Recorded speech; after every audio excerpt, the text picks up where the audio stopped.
Daily, daily मतलब होता है रोज, यूज मतलब प्रयोग, वर्ड्स मतलब शब्द, विथ मतलब साथ, सेंटेंस मतलब वाक्य। मतलब daily use words with sentence, रोज प्रयोग होने वाले शब्द और उनके साथ हम सेंटेंसेस भी आपको उसकी हिंदी मीनिंग बताने वाली हैं। तो पहला शब्द है यस, एच ई से पढ़ेंगे। सी का हिंदी मतलब होता है वह। हम जब भी किसी फीमेल की बात करते हैं तो शी का यूज करेंगे, और मेल की बात करेंगे तो ही का यूज करते हैं, ठीक है। फीमेल का मतलब होता है स्त्री। जब भी स्त्री की बात करते हैं तो इंग्लिश में लिखा है sentence, she is my best friend, ठीक है। She is my best friend. तो देखिए, जो है इंग्लिश में तो नहीं समझ में आया, सी इज़ माई बेस्ट फ्रेंड। और जो है अगर हिंदी में होता तो वह मेरी सबसे अच्छी दोस्त है, वह मेरी सबसे अच्छी दोस्त है। तो आप समझ गए ना कि ये हम किसी लड़के की बात कर रहे हैं। देखिए लिखा है वह मेरी सबसे अच्छी, अच्छी लिखा है, तो आप समझ गए। She is my best friend, okay. तो शी के लिए हम शी मतलब लड़की के लिए हम शी यूज करते हैं, और जब भी किसी लड़के की बात करेंगे तो ही का यूज करेंगे। यहाँ लिखा हुआ है एच ई को हम क्या पढ़ते हैं, ही पढ़ते हैं, देखिए ही। और जो है तो ही हम किसी मेल के लिए यूज करते हैं, देखिए मैंने पहले भी आपको बताया है, ठीक है। और इसका हिंदी मतलब, ही का हिंदी मतलब भी वह होता है। ही का हिंदी मतलब भी वह होता है। देखिए अगर इंग्लिश में दिया है he is my best friend, तो आप नहीं समझ पाएंगे कि ये किसी हम लड़के की बात कर रहे हैं। लेकिन जब हम आपको कंफर्म कर दे रहे हैं कि ही और शी हम कहाँ, कब और कहाँ कैसे यूज करते हैं, तो आपको कंफर्म हो गया। इसीलिए मैं कहती हूँ कि रोज़ आप लोग प्रैक्टिस किया करिए, रोज़ आप लोग मेरी वीडियो देखिए और इंग्लिश को सीखिए। तो लिखा है he is my best friend, और इसका हिंदी मतलब होगा वह मेरा अच्छा, सबसे अच्छा दोस्त है, ठीक है। वह मेरा सबसे अच्छा दोस्त है। तो इसी से देखिए यहाँ पे हमें पता चल गया कि हम किसी लड़के की बात कर रहे हैं, तो यहाँ पे हम ही का यूज़ करेंगे। और वह मेरी सबसे अच्छी दोस्त है, तो वहाँ पे हम सी का यूज़ करेंगे, ठीक। तो देखिए अब हम अगला पेज पढ़ने वाले हैं, उसका हिंदी मीनिंग क्या है वो भी मैं आपको बताऊंगी। लिखा है एच आई एस, तो एच आई एस को हम हिज पढ़ते हैं, हिज। देखिए हिज कैसे पढ़ेंगे, देखिए हा, एच को हम हा लिखते हैं, हा। आई है तो हा पे छोटी की मात्रा हो गई, और यस के लिए हम जा भी पढ़ते हैं और सा भी पढ़ते हैं। यह आपको ध्यान में रखना है, ठीक है, ध्यान में बढ़िया से रखिए। तो हिज का हिंदी मतलब होता है उसका या उसकी, ठीक है। जैसे हिज अक्सर हम किसी पुरुष के लिए यूज करते हैं, और हर किसी लड़की के लिए यूज करेंगे, तो आप जाना कि हम किसी लड़के की लिए बात कर रहे हैं। तो हिज का मतलब उसका ही होता है, ठीक है। तो that is his decision, that is his decision. अभी मैं हिंदी में आपको विस्तार से बताऊंगी। दैट का मतलब होगा यह, तो क्या है इसका, दैट का मतलब होगा यह उसका निर्णय है, ठीक है। यह उसका निर्णय है। डिसीजन मतलब होता है निर्णय, ठीक है। डिसीजन मतलब होता है निर्णय, यह उसका निर्णय है। That is his decision, that is his decision, यह उसका निर्णय है, यह उसका निर्णय है। जब भी आपको किसी से कहना होगा कि यह उसका डिसीजन है, तो आप ऐसे ही इंग्लिश में बोल देना, ओके। क्योंकि हमें तो हिंदी पता होता है लेकिन हम इंग्लिश नहीं बोल पाते हैं, और उसीलिए आप रोज़ मेरे वीडियोस देखिए और अच्छी तरीके से इंग्लिश को सीखिए। आई, देखिए लिखा है आई, तो आई का हिंदी मतलब क्या होता है, आई का हिंदी मतलब होता है मैं, ठीक है। आई का हिंदी मतलब मैं होता है। तो फ्रेंड्स, वीडियो आगे बढ़ाने से पहले रिक्वेस्ट करना चाहूँगी कि जो है सब्सक्राइब ज़रूर कर दिया करिए और वीडियो को लाइक कर दिया करिए, क्योंकि आप लोग वीडियो तो देख लेते हैं लेकिन लाइक करना भूल जाते हैं। देखिए लिखा है आई से रिलेटेड सेंटेंस क्या है, I am going to take a bath, ठीक है। और देखिए हम ए को पढ़ते हैं, ठीक है। I am going to take a bath, तो इसका हिंदी मतलब होता है मुझे स्नान करने जाना है, मुझे स्नान करने जाना है। आई का हिंदी मतलब होगा मैं, और सेंटेंस है I am going to take a bath, मुझे स्नान करने जाना है, मुझे स्नान करने जाना है। तो फिर अगला सेंटेंस, अगला वर्ड्स आ गया वी, ठीक है। डब्लू ई को हम वी पढ़ते हैं, तो वी कैसे पढ़ेंगे, देखिए इस तरह से। डब्लू को हम क्या लिखते हैं, वो लिखते हैं, वो। डब्लू को हम वो लिखते हैं। और ई है तो वो पे ई की मात्रा हो जाएगी, ठीक है। ई है तो वो पे देखिए ई की मात्रा लगा दिए, तो क्या हो गया, वी। और वी का हिंदी मतलब क्या होता है, वी का हिंदी मतलब होता है हम, ठीक है। वी का हिंदी मतलब होता है हम। हम में देखिए बहुत से लोग आते हैं, जैसे आई है तो आई का मतलब मैं होगा, तो हम किसी एक की बात करते हैं जैसे अपने लिए। और हम हैं तो बहुत से लोग भी उसमें आ सकते हैं। वी आर प्लेइंग, ठीक है, वी आर प्लेइंग क्रिकेट, ठीक है। We are playing cricket. Playing मतलब होता है खेलना, ठीक है। प्लेइंग मतलब खेलना होता है। तो इसका हिंदी, इस सेंटेंस का हिंदी मतलब मैं आपको बताती हूँ। देखिए क्या लिखा है, हम क्रिकेट खेल रहे हैं, हम क्रिकेट खेल रहे हैं। वी आर प्लेइंग क्रिकेट, हम क्रिकेट खेल रहे हैं। तो इसी तरह से देखिए हम इंग्लिश प्रोनाउंसिएशन करते हैं। मैंने आपको उसकी हिंदी मीनिंग भी बताया और प्रोनाउंसिएट कैसे करते हैं। तो मुझे आशा है कि आप लोगों को वीडियो समझ में आ रही होगी। कैसी लग रही है वीडियो कमेंट में ज़रूर बताएं। WHICH को विच पढ़ते हैं, तो विच कैसे पढ़ेंगे, देखिए डब्लू के लिए हम वॉय का यूज करेंगे, यच के लिए हा का यूज करते हैं। हा आई है तो हा पे छोटी की मात्रा हो जाएगी, और CH है तो देखिए चा हो गया, तो हो गया विच, ठीक है, विच। और विच का हिंदी मतलब क्या होता है, विच का हिंदी मतलब होता है कौन सा, ठीक है, कौन, ठीक है, कौन सा या कौन सी, विच। हम इसे अक्सर वस्तु या किसी जगह के लिए यूज करते हैं, वस्तु के लिए ज़्यादा यूज करते हैं विच, ठीक है, वस्तु के लिए। तो क्या है, विच इज योर बैग। इसका हिंदी मतलब आप जानना चाहेंगे, इसका हिंदी मतलब होगा कि आपका बैग कौन सा है। Which is your bag. देखिए जब भी इंटरोगेटिव मतलब प्रश्नवाचक शब्द रहा करें तो इंटरोगेटिव मार्क का यूज जरूर किया करें। आपका बैग कौन सा है, इसका मतलब होगा आपका बैग कौन सा है। इंग्लिश वाले सेंटेंस में भी इंटरोगेटिव मार्क लगाइए और हिंदी वाले में भी। अगला शब्द है WHAT।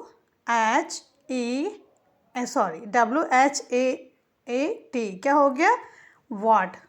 WHAT को हम वाट पढ़ते हैं। वाट कैसे पढ़ेंगे, देखिए डब्लू के लिए हम वा लिखे, एच के लिए हा लिखे, ए है तो आ की हा पे आ की मात्रा हो गई, टी है तो टा हो गया, तो वाट हो गया। वाट का हिंदी मतलब होता है क्या। वाट का हिंदी मतलब क्या होता है, क्या को हम बहुत सी जगह पे यूज करते हैं, ठीक है। क्या कर रहे हो, कहते ना, क्या बनाए हो, क्या पढ़ाई कर रहे हो। तो ऐसे वर्ड का हम अक्सर यूज करते हैं, दिन भर में कई बार यूज करते हैं। तो व्हाट का हिंदी मतलब होता है क्या। अब देखिए सेंटेंस है, what is your name, what is your name. तो इसका हिंदी मतलब होगा सेंटेंस का, देखिए व्हाट का मतलब क्या होगा और योर मतलब होगा आपका, नेम मतलब होगा नाम। तो हिंदी मतलब हो गया इसका, आपका नाम, आपका क्या नाम है, आपका क्या नाम है। इसमें भी हम इंटीग्रेटिव मार्क लगाएंगे, ठीक है, इंटीग्रेटिव मार्क जो इंग्लिश सेंटेंस में उसमें भी लगाना है और हिंदी सेंटेंस में भी लगाना है। तो इसी तरह से हम इंग्लिश के वाक्य को सीखते हैं बोलना। वर्ड का मतलब क्या हुआ और सेंटेंस बनाओ, व्हाट इज़ योर नेम, और इसका हिंदी मतलब हुआ आपका क्या नाम है, आपका क्या नाम है। अगला शब्द है, अगला शब्द है WHOSE। क्या है, होज। होज कैसे पढ़ेंगे इसे, तो देखिए होज इस तरह से हम पढ़ते हैं, WH को हम हॉ लिख दिए, ठीक है, हॉ। ओ है तो हॉ पे ऊ की मात्रा हो गई, और यस ई को हम जा लिख दिए, जो कि मैंने आपको बताया है कि हम कहीं कहीं यस को जा भी लिखते हैं और सा भी लिखते हैं। तो होज का हिंदी मतलब हो गया किसका और किसकी, ठीक है, किसका और किसकी। और अगर यही हमें होज से रिलेटेड सेंटेंस बनाना है तो होगा होज इज, ठीक है, whose is the, whose is this, ठीक है, सॉरी, हो इज दिस, ठीक है, इंटरोगेटिव मार्क यहाँ पे भी हम लगाए, ठीक है, हो इज दिस। तो हुज इज दिस का हिंदी मतलब होता है देखिए हुज का मतलब होगा किसका या किसकी, ठीक। दिस मतलब यह होगा, हुज मतलब वो किसका या किसकी होगा, इज का मतलब है होता है।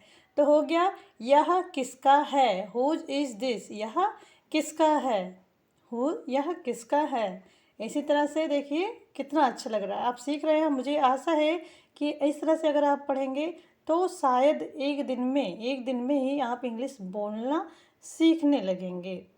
अगला शब्द है लिखा है होम, WHOM, क्या हो गया, होम। होम, तो W को हम वा लिखेंगे, H को हम हा लिखते हैं। देखिए O है तो हा पे ओ की मात्रा, यम है तो मा हो गया, क्या हो गया, होम। होम का हिंदी मतलब क्या हुआ, होम का हिंदी मतलब हो गया, देखिए लिखा है किसको, ठीक है, किसको, क्या लिखा है, होम का हिंदी मतलब हो गया किसको। अब इसी से रिलेटेड हम सेंटेंस बनाएंगे। सेंटेंस तो पहला देखिए हम होम से शुरू करते हैं, क्योंकि ये सब जो है अक्सर ये सब इंट्रोगेटिव वर्ड्स हैं। तो देखिए whom, whom do you want to meet, whom do you want to meet, want मतलब चाहना, मीट मतलब मिलना होता है। आप किससे मिलना चाहते हैं, क्या हुआ इसका हिंदी मतलब, आप किससे मिलना चाहते हैं। Whom do you want to meet, whom का मतलब हुआ किसको, whom do you want to meet, आप किससे मिलना चाहते हैं, आप किससे मिलना चाहते हैं। और अगला शब्द है, अगर हमें देखिए अगला शब्द क्या है, WHERE, क्या है, वेयर। वेयर, वेयर का हिंदी मतलब होता है कहाँ। तो देखिए वेयर हम कैसे लिखते हैं, वेयर हम ऐसे लिखे, देखिए W को हम वॉ लिख दिए, H है तो जैसे WH वे हो गया, ठीक है। E है, देखिए व पे ए की मात्रा हो गई, और R है तो रा हो गया, ठीक है, रा। तो हो गया वेयर, वेयर। और वेयर का हिंदी मतलब हुआ कहाँ, वेयर का हिंदी मतलब हो गया कहाँ। और तो अभी सेंटेंस बनाना है हमें, ठीक है, इससे सेंटेंस बनाएंगे। तो ये भी इंट्रोगेटिव ही वर्ड्स है, तो हम इसको पहले रखते हैं सेंटेंसेस में। तो हो गया where are you from, from मतलब होता है से, ठीक है, सॉरी मतलब आप कहाँ से हैं, आप कहाँ से हैं, यू मतलब होगा आप या तुम, फ्रॉम मतलब से, तो आप कहाँ से, वेयर आर यू फ्रॉम, इसका हिंदी मतलब हुआ आप कहाँ से हैं, आप कहाँ से हैं। वेयर का मतलब हिंदी मतलब हुआ कहाँ, सेंटेंस हुआ where are you from, Hindi मतलब हुआ आप कहाँ से हैं, हिंदी मतलब हो गया आप कहाँ से हैं। तो मैं एक बार फिर से आप लोगों से रिक्वेस्ट करना चाहूँगी, वीडियो अच्छी लग रही हो तो प्लीज़ लाइक कर दिया करिए। लाइक करना आप लोग भूल जाते हैं, जो कि बहुत ज़रूरी होता है, इससे मुझे पता चलता है कि वीडियो आपको कैसी लगी। अगला शब्द है WHEN, क्या है, वैन। वैन कैसे लिखेंगे, देखिए W है, W है तो W को हम वा लिखते हैं, वा लिखते हैं, और H को हम हा लिखते हैं। ई है तो देखिए हा पे ए की मात्रा हो गई, अक्सर हम ए की मात्रा के लिए ई का ही यूज करते हैं, और एन के लिए ना का, तो हो गया वैन। वैन का हिंदी मतलब हो गया कब, वैन का हिंदी मतलब हो गया कब। अगला शब्द है सेंटेंस है, वैन से related sentence. When will you come, come मतलब होगा आना, विल, विल मतलब आओगे, जैसे गागेगी जैसे सेंटेंसेस में होता है, तो हम वहाँ पर विल का यूज़ करते हैं। तो इसका हिंदी मतलब देखिए होगा व्हेन विल यू कम, तो होगा आप कब आओगे, आप कब आओगे। व्हेन का हिंदी मतलब कब या जब दोनों होता है, जिस तरह से हमें सेंटेंस बनाना हो उसी जगह पे हम यूज करेंगे। और देखिए अगला शब्द है, लिखा है DUE, ठीक है, ड्यू टू, यहाँ पे देखिए टू भी है, तो ड्यू टू मैं टू लिखना थोड़ा सा भूल गई हूँ, उसके लिए सॉरी आपसे लोगों से बोलना चाहूँगी। तो देखिए ड्यू क्यों लिखा है, डी, और देखिए डी के लिए हम डा का यूज़ करते हैं, ठीक है, डा का यूज़ करते हैं डी के लिए। और देखिए DUE है तो डा पे बड़ाओ की मात्रा हो गया, ठीक। TO है तो टी के लिए टा लिख दिए, और ओ है तो टा पे ओ की मात्रा हो गई, तो क्या होगा, ड्यू टू। ड्यू टू का हिंदी मतलब होगा इस कारण, ड्यू टू का हिंदी मतलब होगा इस कारण, इस कारण। और इससे रिलेटेड अगर हमें सेंटेंस बनाना है, जैसे देखिए अब कोई भी वर्ड्स है तो उससे रिलेटेड सेंटेंस होते हैं, ठीक है। और हमें आना चाहिए बोलने, हमें आना चाहिए ताकि हम एक अच्छे इंग्लिश स्पीकर बन सकें। तो सेंटेंस हम देखिए शुरू कर रहे हैं किससे, दिस इज़, क्या है, दिस इज़ मतलब यह, दिस मतलब यह होता है। This is due to you, this is due to you. तो हमें अगर किसी से कहना है यह आपके कारण है, तो हम इंग्लिश में कहेंगे, अगर हमें किसी से कहना है यह आपके कारण है, तो इंग्लिश में कहेंगे this is due to you, this is due to you, ठीक है। ऐसे हम बोलेंगे। इंग्लिश बोलना टफ नहीं होता, हम उसे टफ बना देते हैं क्योंकि हम लोग इंग्लिश स्पीकिंग प्रैक्टिस नहीं करते हैं, ठीक। अगर आप जो है शब्दों को पढ़ना सीख लीजिए और पर डे 10 मिनट इंग्लिश को बोलिए तो आप जल्दी ही इंग्लिश बोलना सीख जाएंगे। लिखा हुआ है ABLE, क्या लिखा है, एबल। एबल कैसे लिखा है, ए को हम ए भी लिखते हैं, बी को ब लिखेंगे और एल को ला लिख देंगे, ठीक है, हो गया एबल। तो एबल का हिंदी मतलब होता है योग्य। एबल का हिंदी मतलब योग्य होता है, क्या होता है, योग्य। तो इसका जो है सेंटेंस अगर हमें बनाना है, सेंटेंस बनाएंगे हम, क्या कहेंगे, I am able to do my work, ठीक। I am able to do my work मतलब देखिए एबल मतलब योग्य हो गया, डू मतलब करना, माई वर्क मतलब मेरा काम। तो आप सेंटेंस की हिंदी मीनिंग देखिए कितने अच्छे से बना सकते हैं। मैं अपना कार्य करने में सक्षम हूँ, मैं अपना कार्य करने में योग्य हूँ, ठीक है, इस तरह से हम बना सकते हैं। I am able to do my work, मैं अपना काम करने में योग्य हूँ या मैं अपना काम करने में सक्षम हूँ। एबल का मतलब सक्षम और योग्य दोनों होता है। मैंने आपको दोनों तरीके से समझाया। ऐसे शब्द आए तो आप इंग्लिश में इस तरह से लिखना और बोलना सीखो। अब फिर वहीं पे अगला शब्द है, अगर आपको जैसे एवरीथिंग दिखता है, EVERYTHING, क्या हो गया, एवरीथिंग। एवरीथिंग भैया कैसे हुआ, देखिए ई को हम ए लिख दिए और वी को व, ER है तो देखिए रा पे बड़ी की मात्रा हो गई, वाई हो गया, TH को था लिख दिए और आई है तो था पे छोटी की मात्रा, यन दिए देखिए था पे छोटी की मात्रा के साथ बिंदी दिया हुआ है, जी के लिए गा हो गया, एवरीथिंग हो गया। एवरीथिंग का हिंदी मतलब होता है सब कुछ, क्या होता है, एवरीथिंग का हिंदी मतलब होता है सब कुछ।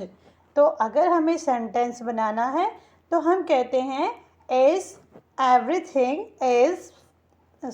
इज फाइन, क्या कहते हैं, ओके। ओके भी बोल सकते हैं, फाइन भी बोल सकते हैं, दोनों अपने हिसाब से अपने अकॉर्डिंग हम बोलते हैं। तो इसमें है इज एवरीथिंग ओके। इज जब भी किसी से पूछना है, ठीक है, यहाँ पे हम बोल भी सकते हैं और पूछ भी सकते हैं। तो यूज का यूज किया तो इसलिए इंटरोगेटिव हो गया। तो हम कहेंगे क्या सब कुछ ठीक है, क्या सब कुछ ठीक है। तो डियर फ्रेंड्स, आप लोगों से रिक्वेस्ट करना चाहूँगी कि लाइक शेयर सब्सक्राइब करें और डिस्क्रिप्शन में जाके देखिए, मैंने बहुत ही इंपॉर्टेंट वीडियो शेयर करें, आप जाकर ज़रूर देखें।